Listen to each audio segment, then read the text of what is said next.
More protests, confusion over who's the head of state, a show of force by the military, and the beginning of talks between the army and political parties. It has been a tough few days in Burkina Faso. After Blaise Compaore resigned on Friday due to mass protests, Chief of Staff Honoré Traoré announced he would lead the transition towards the next presidential election. However, on Saturday, he was overridden by Lieutenant Colonel Isaac Zida, who's now the strongman of the country. But then protesters returned to the capital's main square. Thousands came to denounce the power grab of the military and demand the return of civilian-led rule, saying their uprising shouldn't be hijacked by the army. The army should leave the public scene immediately. The army's role is to safeguard our national territory, so as far as I'm concerned, they've got to go. Several candidates came forward to head the transition. Firstly, General Kwame Luge, whose name was shouted by the crowds on the day of Compaore's departure, and then opposition leader Saran Sereme.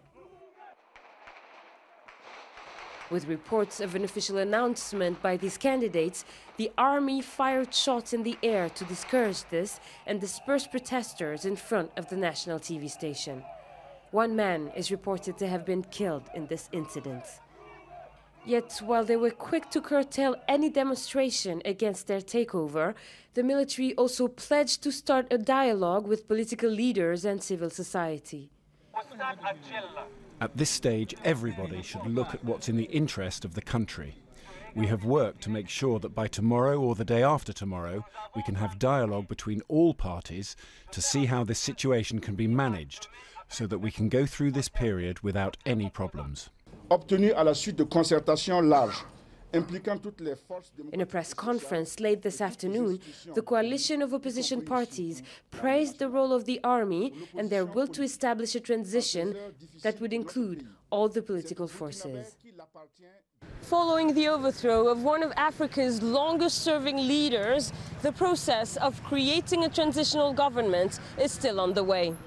This transition and the next presidential election will be crucial in allowing this popular revolution to continue to shape the future of Burkina Faso.